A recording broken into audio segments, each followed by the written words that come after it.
Will the meeting of the Planning and Zoning Commission for Wednesday, December 18th, 2019, please come to order?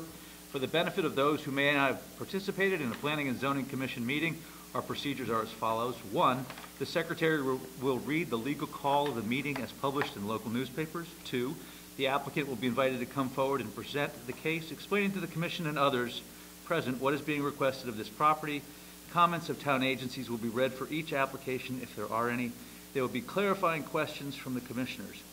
3, there will be the opportunity for clarifying questions from the audience. First, those who wish to support the application may come forward. Second, those who oppose the application will then be invited to come forward. As this is a public hearing, it must be recorded. It is necessary for speakers to identify themselves, state their name and address before addressing the commission. 4, the applicant is then free to leave or remain for the balance of the public hearing and regular meeting, at which time the commission will try and reach a decision on each application. Each applicant will be notified in writing as to the decision of the commission and has the right to appeal to Superior Court if desired. 5, decisions of this meeting are available the day after the meeting by calling the Planning and Zoning Office, 453-8039, after 9 a.m. Seated this evening are the following members: Sean Cosgrove, Matt Yazinski, Richard Wallace, I'm Phil Johnson, Alan Brown, and Jamie Stein. Staff present are George Krall, our town planner, Lisa Piombino, our recording secretary, and the videographer this evening is Peter Schultz. The secretary will now read the legal notice.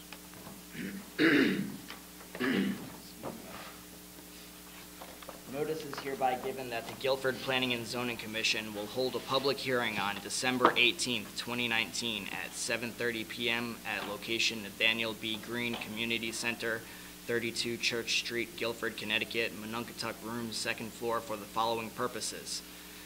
Gal and, Ganit. Thank you. Zaberman, thank you. 267 Old Sachem's Head Road, map 8, lot 32, zone A5, coastal site plan for construction of a freestanding wooden deck with partial pergola. J.J. Sullivan, Inc., 229 River Street, map 39, lot 12, zone C4, coastal area site plan and site plan revision for site grading and retaining wall, plumbing and electrical upgrades associated with expansion of containment area for a 200,000-gallon heating oil storage tank. Copies of these applications are available for inspection in the office of the Planning and Zoning Commission, Town Hall, South 50 Boston Street, Guilford, Connecticut. At this hearing, persons may attend and be heard, and written communication will be received. Dated at Guilford, Connecticut, this 25th day of November 2019. So, thank you very much. First item of the public hearing, J.J. Sullivan, 229 River Street, map 39, lot 12, zone C4, coastal area site plan and site plan revision for site grading and retaining wall, plumbing and electrical upgrades associated with the expansion of containment area for a 200,000-gallon heating oil storage tank. Welcome. Good evening. My name is Rob Sonicson. I'm a registered professional engineer in the state of Connecticut. I'm a member of Waldo & Associates, LLC. Our office is at 89 State Street here in Guilford. I'm here representing J.J. Sullivan, Incorporated, the applicant. I'm sure you're familiar with Sullivan's Yard on River Street. Everyone drives by it and looks at it and sees it. There used to be quite a screen along the front. The trees have grown up so you can have more visual access to the site. The business has been there for longer than I've been around. And with me tonight are Jim Sullivan and J.P. Sullivan, really third generation and fourth generation in the operation, which was started by Jim's grandfather and J.P.'s great-grandfather. Over the past several years, Sullivan's have been making some gradual improvements in the yard. As the business has changed, they used to have a number of freestanding fuel tanks on the property. The most prominent area was there were two 45-foot long, 10-foot diameter elevated tanks in the center of the yard that were primarily, or that were used for fuel oil, additional fuel oil storage. And there were 9 tanks down sort of along the fence line in the western portion of the site that had been used for kerosene, gasoline, and a number of other products that they had been selling during the history of the business. There were 9 tanks in that area and the 2 large tanks.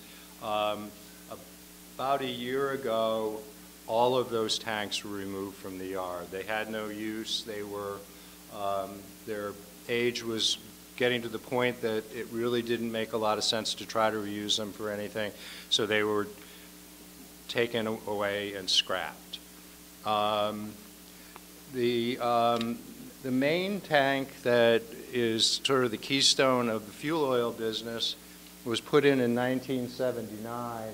It's a 200,000 gallon, 32 foot in diameter and 29 feet high, steel plate tank, 1/4-inch thick steel plate, that has been in continuous use since it was installed in 1979. At the time it was installed, there were concrete containment walls that were built up around it several feet above the ground, the tank was filled and delivery took place in that western portion of the yard. About a year ago, after the yard tanks were removed, the focus was turned to the 200,000 gallon tank, and there was a comprehensive and complete inspection done of the tank, of the interior of the tank, of the roof of the tank, and an ultrasonic inspection of the base of the tank. The ultrasonic inspection identified a couple of places that it looked like it would be a good idea in reinforcing it.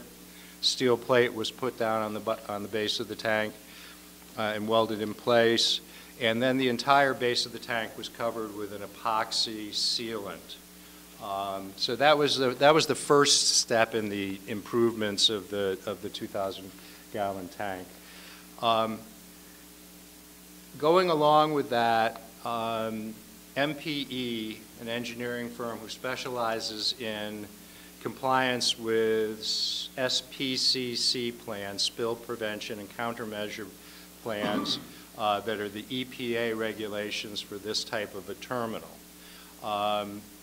They were hired and they took a look at the entire operation and discussed it with Sullivan's, and the decision was made that the containment area, which needs to have 100% secondary containment for the entire contents of any given tank, as well as enough additional volume for a 25-year rainstorm, needed to be improved.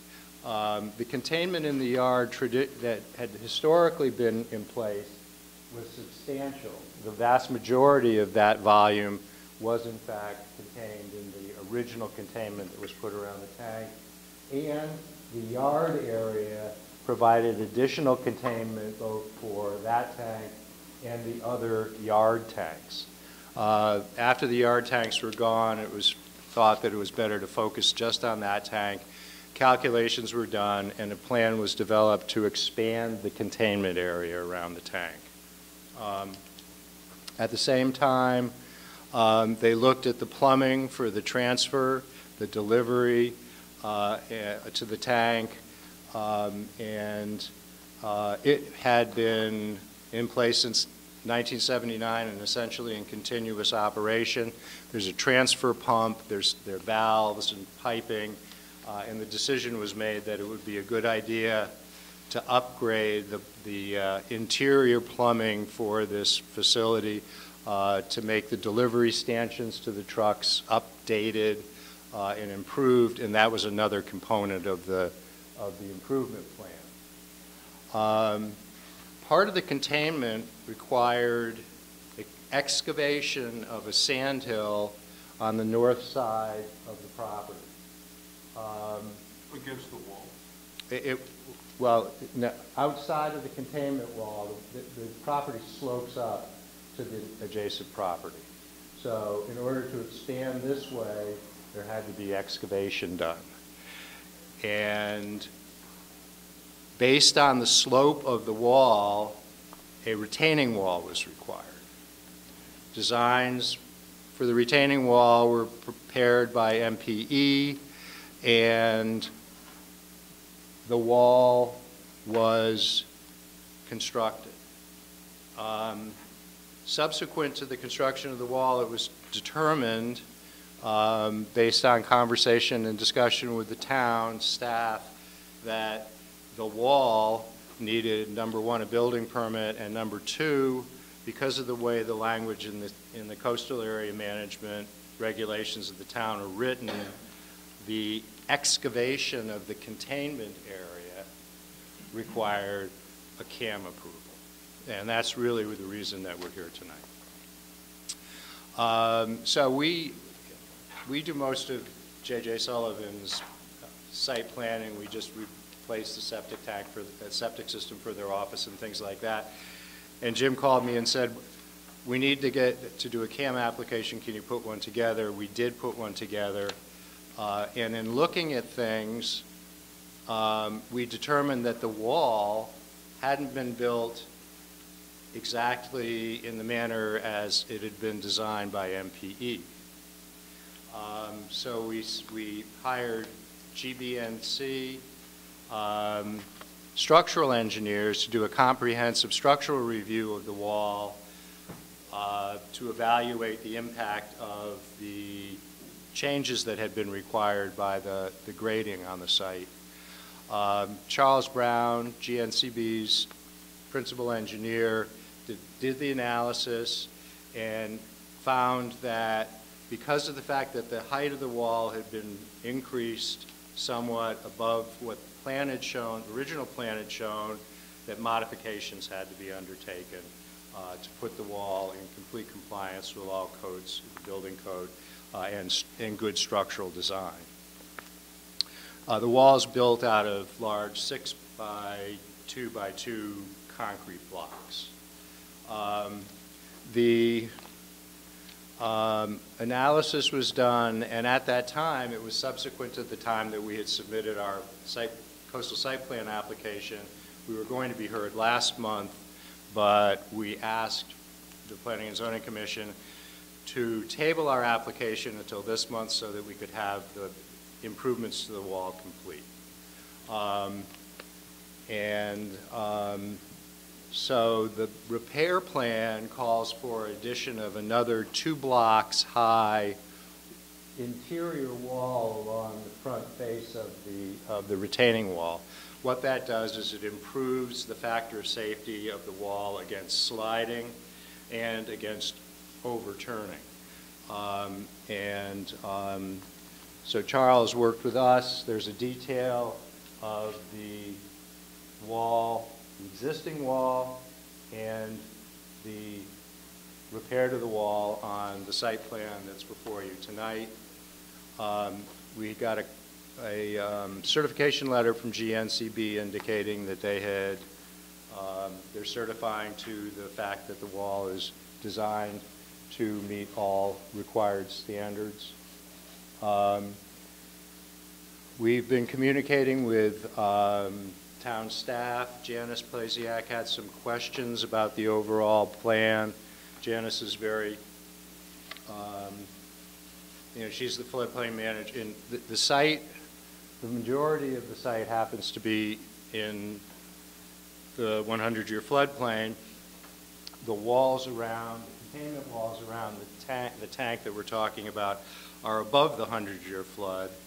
But Janice asked me to do buoyancy calculations for the tank and also to describe some of the the measures of how, when rainwater gets in the tank, it's going to be removed by a sump pump system that's in the containment area.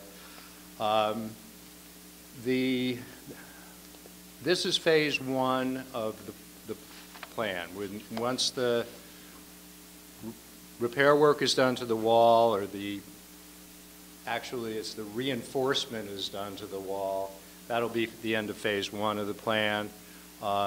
Phase two of the plan will be final electrical improvements to the facility and placement of an impermeable membrane on the entire floor and the walls of the tank. It's not currently impermeable. It's not currently impermeable. And that was one of the main factors.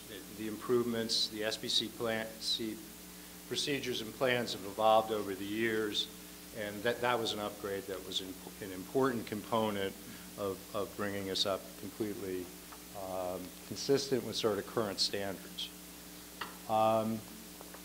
So the other thing that I had forgotten is that another improvement that has been made is that site lighting has been improved as part of the plan. This time of year, there have to be deliveries and activities in the yard after dark because it gets dark so early. And good site lighting is critical for both the transports that are delivering oil to the tank and also to the delivery trucks that are loading in the yard. So that was another important improvement that has been undertaken. Those are the highlights, the sort of the history of this and a description of what the application entails. And I'd be happy to answer any questions that you have. I have a couple, just off the top of my head. You talked about the wall being built out of 2 by 2 by 6. I assume that you put them on top of each other, they mortared together, so they become impervious as well? They're keyed together. The blocks have a key, and they fit together, so they don't slide or move back and forth.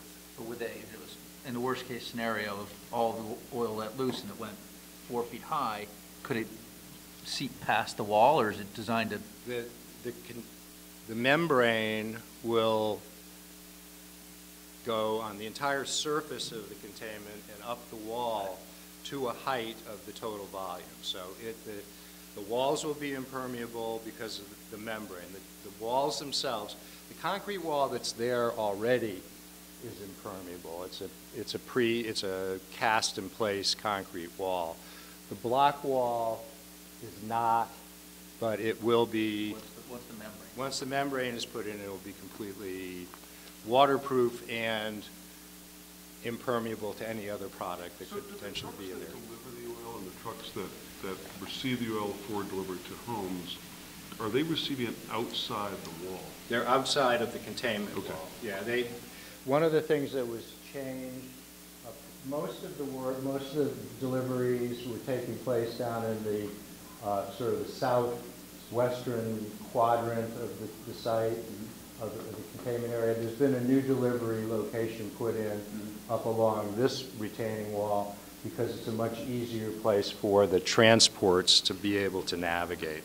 And particularly now that the 2 big overhead tanks are gone, there's, being able to navigate is critically important. The drivers are great, but the easier that you make it, the less backing up they have to do makes everybody happy. And so this is an improvement on that also.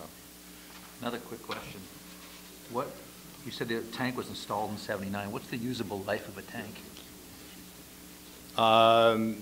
The usable life of the tank is not specific. There's no specific life, but with the improvements that were made to it and the inspection that was made to it, there's a confidence that there is a long life expectancy for the tank going forward. It was remarkable. The inspection that was done showed that the tank was generally in very good condition, and there were only some minor concerns with the base of the tank, and that was taken care of for an indefinite amount of time by the plates that were put down and the epoxy sealant that was put in.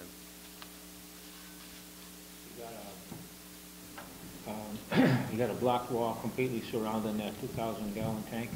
200,000. Well, 200,000. there's actually cast-in-place concrete walls that have been there since 1979 that completely surround the 200,000-gallon tank. The concrete block wall is sort of a supplemental wall. The wall that was behind, on the north side of the tank, was low because the earth started going up behind it. So what basically they've done is they've excavated behind it and built a block wall sort of outside of the previous. Made the pool bigger. It makes the containment larger, is simply what it does. Covering the whole inside, right, so that nothing can leak out? Is that what you're saying? That it's some kind of a... Yeah, there's going to be I have a piece of it here. The membrane you put in. This is the membrane that is going to be covering the entire surface of the inside of the containment and up the walls. It's a special compound that is designed to be able to withstand hydrocarbons as well as water and any other kind of chemical that could get On the into bottom it. too, right? It's going to be on the bottom and up the walls So to it's the completely height. sealed all the way around. That's correct. What Yes. happens when you get 4 inches of rain in there? The site is designed to be able to accept more than 4 inches of No, I know rain. that, but what do you do with the 4 inches? The water will flow down to 2 sump pits that are located down in the corner of the yard. The outlet of those sump pits is above the grade of the outside. So what will have to be done, and you don't want a direct flow out of the drainage to get out of the site, because in the event that there could have been, the reason for the containment is if something happens to the tank. So basically the water will build up in this corner, and some pumps will be used to pump the water out into the yard area, into the catch basin that's in the yard.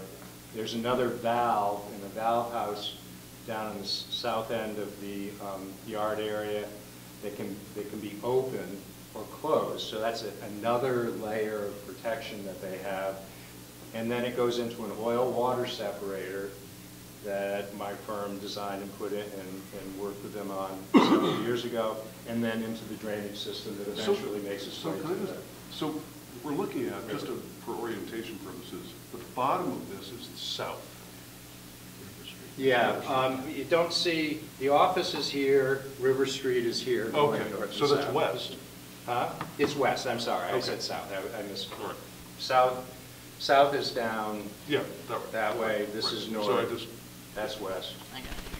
How did the reinforcing blocks that you had to put in, how did that affect your overall volume for the catch basin? They redid the volume calculations, and they're on the plans that were submitted to the town. There's still sufficient volume to meet all of the SPCC requirements. There's not going to be a lot of additional volume. We talked about different ways that we could tackle this. You could slope up to it, but we were starting to get into a situation where we're going to be eliminating more of the volume and containment that we want. So the decision was made, a single row of blocks right along the face of the wall is the best way to maintain the most capacity. And there was an additional factor of safety that had been built in already. So there's more than enough volume with the repairs. What I was getting at was that the oil and water that are inside that tank, if there is some oil, you have a separator. It's going to separate that rather than... Yes. There is a separator that separates water from the oil. Yeah, When there's it a- drains up to the center of this Right. bathtub you got. Right, well, there's also a spill response plan if any oil got into the containment area. it would be taken care of. It would be basically pumped out and removed Turn as off the waste sump oil. pumps. Removed as waste oil. We don't really want the sump pump to be pumping anything other than the rainwater that gets into the container.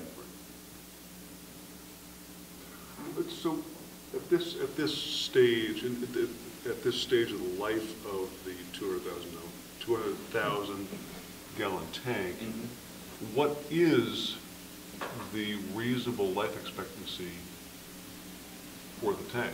I'm sure you guys have been, thinking longer term about, when you're going to have to think about replacing.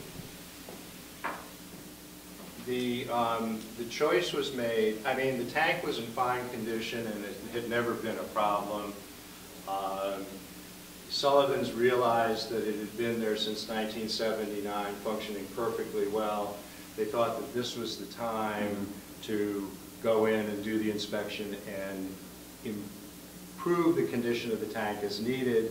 At this point in time,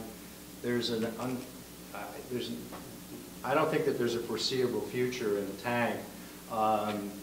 It's quarter-inch steel plate, and the steel plate is as good a condition as it was the day that it was put in, and there's no sign that there's any problem occurring.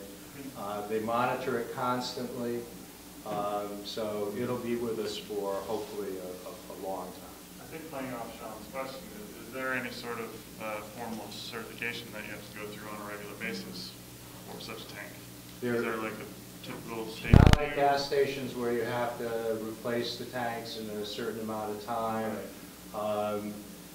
This is there's no specific certification that's required by any of the federal regulations for any of the terminals.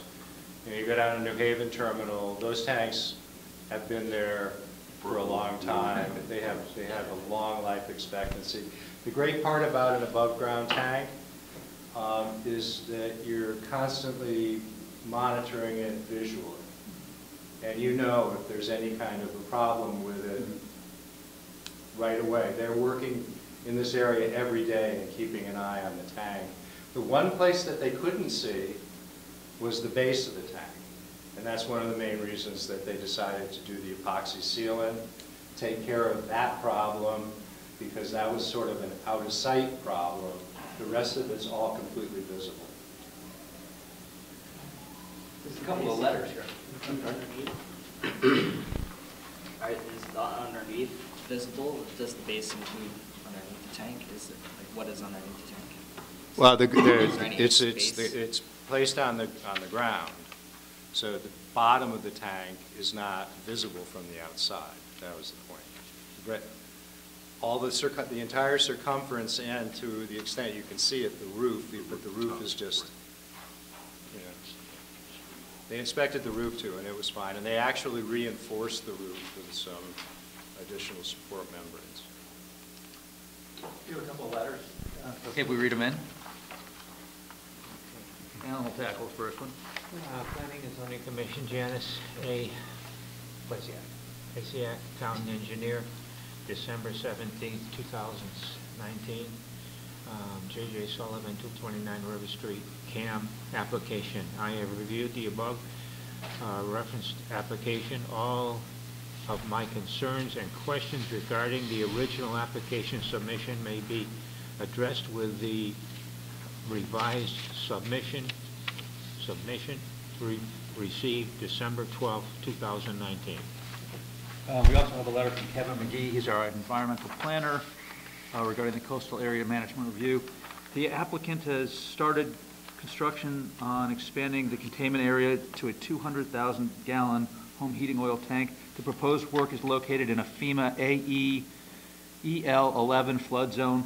The coastal resource policies applicable for the property are coastal hazard area and adjacent tidal wetlands and river.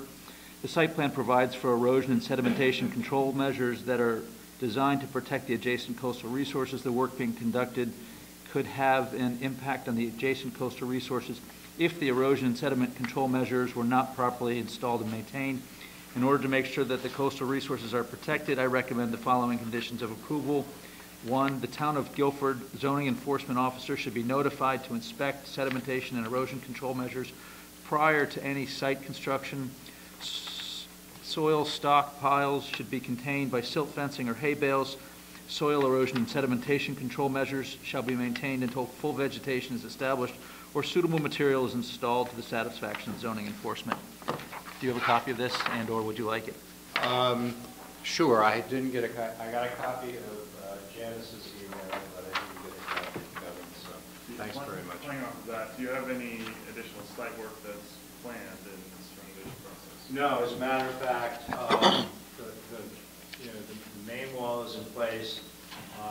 The slope above it has been seeded, mulched, and it's got a vigorous growth of grass on it.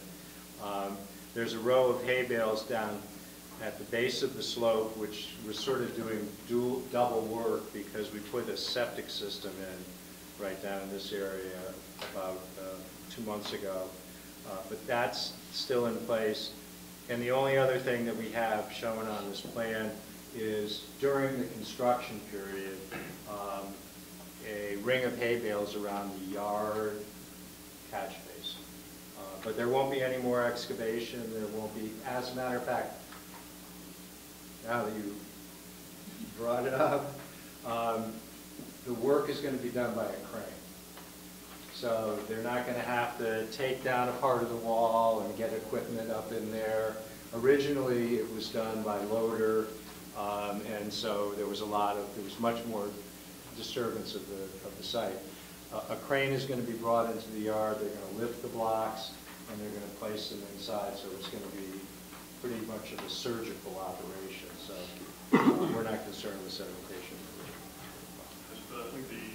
The lighting process that you talked about, has that happened, or is that going to? The lights are in place. There are 2 lights on the corner here shining toward the delivery stanchion in this direction, and there are 2 sets of lights on the shed in the front, also shining in the direction of where the delivery and the unloading is going to take place. Got one more letter here from DEP. Okay. You probably have a copy. This goes back to... No, I didn't get a copy of the letter. It was from DEP. It's dated October 22nd, 2019, from Carol Szymanski. This is actually addressed to the Town of Guilford, care of Kevin McGee, Environmental Planner, 50 Boston Street, Guilford, Connecticut. Coastal site plan review for expanding a containment area for a 200,000-gallon home heating oil tank at 229 River Street, J.J. Sullivan, applicant. Thank you for referring this application for a coastal site plan review received October 21st, 2019 for us to review and comment. Project description: the subject property is a 4,419 square foot non-waterfront lot in the C4 district, which hosts a 200,000-gallon fuel oil tank owned by J.J. Sullivan. The applicant proposes to increase the size of the containment area to meet federal standards. Coastal resources on the site include flood zones and shorelands. We do not see a conflict with the Connecticut Coastal Management Act with this activity. Conclusion: we hope these comments are helpful to the Commission pursuant to Connecticut General Statute Section 22A-110. We request that these comments be read into the record at a public hearing for this application. If we can be of further assistance to you in this or any other coastal area managed Long Island Sound related matter, please contact us at 860-424-3138. I think you pretty much have already knocked this. Yeah, and I'm sure that having worked with the town staff for a long time, had this letter had any significant concerns, we would have certainly gotten a copy of it. If I'm going to receive letters on the night of the hearing, these are just about the kind that you'd like to get. Are there any clarifying questions from the audience? Mr. Chairman, Alan, in reading Janice's comment about her concerns and questions, I think you said may be addressed by the revised submission. She actually says have been addressed, Got it. Thank you for the clarification. correct? Good. You meant to say have been addressed, right? Would anyone like to speak against the application? Would anyone like to speak in favor of the application? Would someone? I'll make a motion to close the public hearing. I'll second it. All in favor? Thank you. Any abstains? No? Good. Okay. Next item is Gal and Gagnet Zuberman, 267 Old Sachems Head Road, map 8, lot 32, zone A5, coastal site plan for construction of a freestanding wood deck with partial pergola. Good evening. How are you? I'm doing well. How are you? Great. We don't have all of that. Just say your name and address. My name Gal Zauberman, Ganit Zauberman, my wife, and we live on 267 Old Sachems Head Road. The town, including all the way from DEP, coastal planning, and the township has already approved a dock, a floating dock. Our request right now is for improvement of landscapes that will include a freestanding wood deck, a path, and a downward sloping stairs, wooden stairs to be able to reach the deck. At the bottom, if any of you know where we live, it's extremely steep, and the only way to reach the dock is to build stairs. So that is, yeah. So essentially, the house is right here. There are sort of terraces that you go down here. We just want essentially a simple path so people don't slide. Then here is the wooden dock, a freestanding deck with a partial pergola. And here it will be essentially wooden stairs that will go down and connect to the dock that was already approved. Any questions? Are we fine in terms of coverage? Are we? Zoning standards are met. Okay. So one of the things we always try and ask is making sure that setbacks, coverage are all taken care of. But we rely on town staff to make sure that it's all correct. What's existing on this site? Is it just this stone wall that's marked off here? Yes, exactly. And it's wall is an exaggeration. It's some stones that, yeah. It's not, there's no concrete or mortar or anything like that.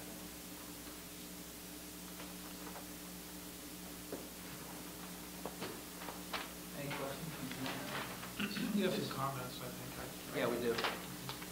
What's that dock that goes out 25 feet into the water?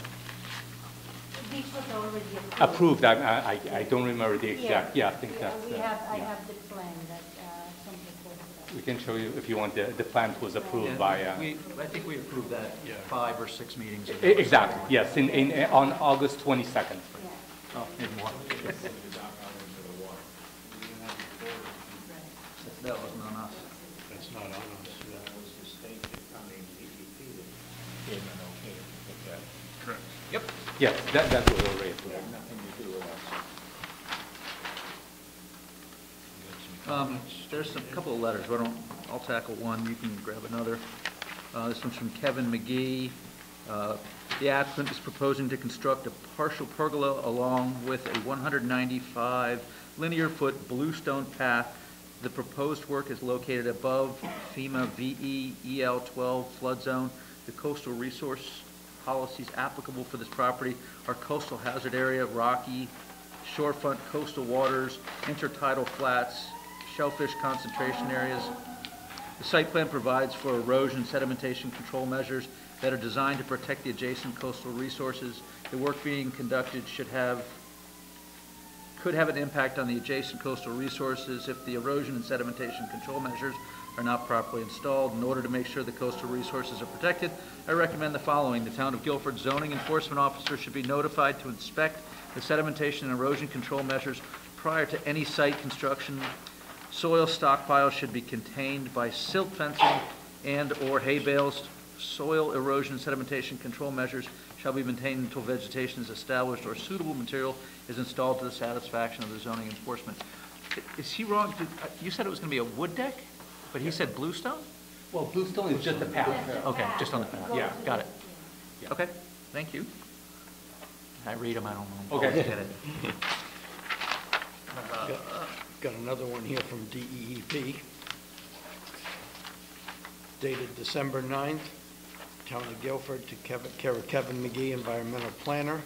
Reason: coastal site plan review for a deck, pergola, and stairs with a down slope to an approved dock on a waterfront lot at 267 Old Sachem's Head Road. Gallen, Nick, Zuberman, applicants. Commissioners, thank you for referring this coastal site plan review received November 27, 2019 for review and comment. Project description: the subject property is a waterfront lot and the property owners propose to construct a pergola and a series of switchback stairs to a steep slope to help navigate foot access to an approved waterfront dock. We strongly recommend that erosion and sedimentation controls be put in place before any site disturbance such as digging for piles occur. All work should be done with hand tools and no heavy machinery should be permitted on the slope. The applicant should provide a detailed work plan to the commission for approval. Coastal resources on site include coastal flood hazard area and coastal waters, rocky shorefront, and shorelands. We hope these comments will be of help to the commission. Thank you. And there's another letter or comment? This is to the Planning and Zoning Commission from Dennis Johnson, Director of Health, dated December 17th, 2019. The subject is Zuberman, Gallen, Ganit, thank you, 267 Old Sachem's Head Road. The applicant's proposed wooden deck and pergola will not conflict with the operation or location of the septic system currently existing on the site. Any further clarifying questions from Commissioner? George, out of curiosity, does decks such and pergolas such as this have to go through building permit? No. Step, I believe so. The steps, they need a building permit. You put in pilings, you're going down on the earth to put footings in, right? For cement and stuff like that? You're not just setting it on? Oh, yeah. I mean, that's our understanding from the contractors we talked to, yeah. I assume it's sonotubes. Any clarifying questions from the audience? Would anybody like to speak in favor of the application? Would anyone like to speak against it? Well, would someone like to make a motion to close? Close the public hearing. Second. All in favor? Great. Thank you. Can we have copies of these? Oh, letters? Sure. Thank you. There you go. Get the whole package. Get the whole pack. Okay, so why don't we move to deliberation of the public hearing items? So there is a motion for J.J. Sullivan. Would someone like Richard like to read it? Voted that the Guilford Planning and Zoning Commission approve a site plan and coastal area site plan application for J.J. Sullivan Incorporated, 229 River Street, map 39, lot 12, for grading and construction of a retaining wall as shown on an application dated September 26, 2019, and site plan property J.J. Sullivan dated September 8, 2010, revised December 10, 2019 by Waldo and Associates. J.J. Sullivan, Inc., expansion dated 9/19/19, revised 12/9/19 by MPE Incorporated. The application is approved with the following conditions, I guess the one stipulated by Kevin McGee. Correct, for the sedimentation controls. For sedimentation control. This application is based upon finding that it conforms with the zoning code and is consistent with the coastal management policies of the state of Connecticut. Second. Great. Discussion? Any I'll just make a relative comment that it appears that the homework was well done, and they're being good neighbors and maintaining their facilities, and everything that they said conforms already with DEEP's requirements, so I don't think there's much of a Great. problem here. Anyone else? We'll call the vote. All in favor? Aye. Enjoy. We have another one. I'd like to make a motion.